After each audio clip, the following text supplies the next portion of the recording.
देखिए, बोलते समय हम बोलते हैं सेल्फ कॉन्फिडेंस, ऐसा बोलते हैं।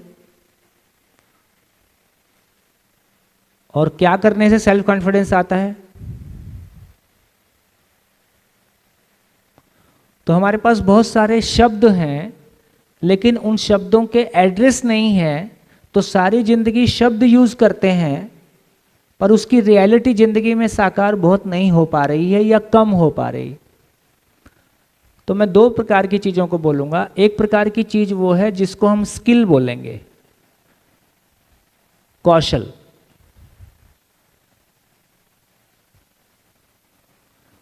दूसरी चीज वो है जिसको क्या बोलूं, समझण बोल दूं। हिंदी में मैं वो लिखूंगा तो उसको समाधान कहूंगा। समाधान का मतलब है पेरिनियल सॉल्यूशन।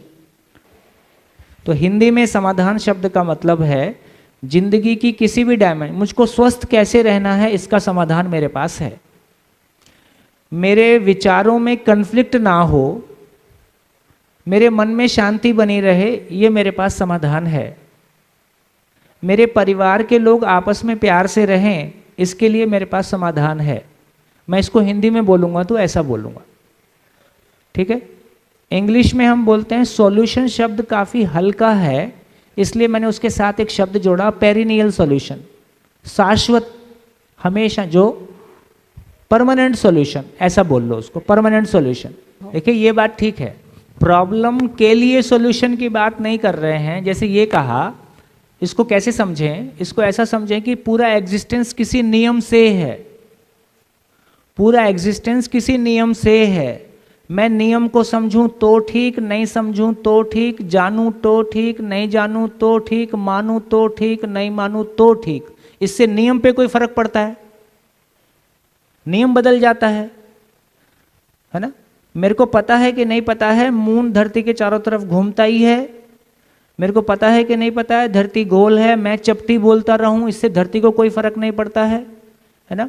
तो ये पूरी सृष्टि, ये पूरी कायनात अपने किसी नियम के साथ है। मैं समझूं या नहीं समझूं, हार्ट अपना काम करता है, किडनी अपना काम करता है, खाना खाने के बाद खाना पचता है, शरीर का साइज बढ़ता है, हाइट बढ़ती है, हेल्थ बढ़ती है, मैं कुछ भी समझूं या नहीं समझूं। तो इसका मतलब है कि ये सृष्टि किसी नियम से काम कर रही है, उस नियम की समझ होने का नाम समाधान है। अभी ठीक है? तो मैं सिगरेट नहीं छोड़ पा रहा हूं, ये समस्या है, ठीक है। मैं सिगरेट नहीं छोड़ पा रहा हूं, ये समस्या है, इसका समाधान है ये वाली गोली खा लो, ऐसी चर्चा नहीं हो रही है। अपन ये कह रहे हैं कि यदि पूरी सृष्टि किसी नियम से संचालित है, वो नियम ना हिंदू है, ना मुस्लिम है, ना सिख है, ना ईसाई है, पूरी सृष्टि में मानव का होना भी हिंदू मुस्लिम सिख, आदमी गुफा में था तो हिंदू था कि मुस्लिम था, है ना। तो आप पाएंगे कि वो तो मानव ही था, ये ठप्पाकरण बाद में हुआ। तो इसका मतलब है कि बेसिकली आदमी, अच्छा पूरे विश्व में मानव रहता है, अच्छी बात है कि हिंदू का किडनी का डॉक्टर और मुस्लिम के किडनी का डॉक्टर एक ही रहता है। इतना अंतर हो गया होता हिंदू मुस्लिम में तो पता चला हिंदू का किडनी का डॉक्टर अलग होता है, मुसलमान की किडनी का डॉक्टर अलग होता है, ऐसा नहीं हुआ। तो पूरी सृष्टि में कोई धर्म हो, कोई जाति हो, शरीर सबका शरीर है, शरीर सबका एक जैसा है। उसमें कुछ ब्लड के ABCD कुछ क्या बोलते हैं, ब्लड ग्रुप्स हैं, है ना। वही ब्लड ग्रुप मुस्लिम में भी मिलते हैं, वही ब्लड ग्रुप हिंदू में भी मिलते हैं, सभी जाति और धर्म में मिलते हैं। आगे जाके कोई नया और धर्म भी, सिख धर्म अब से 300 साल पहले शुरू हुआ, है ना। जैन धर्म हो सकता है 2500 साल पहले शुरू हुआ और पुराना होगा। जब ऐसे हम सारा देखते हैं तो ये बात समझ में आई कि यदि बहुत एक निरपेक्ष दृष्टि से देखें, थोड़ा सा पीछे खड़े होकर देखें, तो पूरी सृष्टि किसी नियम से है। उस नियम में मानव का इस सृष्टि पे होना भी, मानव का इस धरती पे इवॉल्व होना भी किसी नियम से है।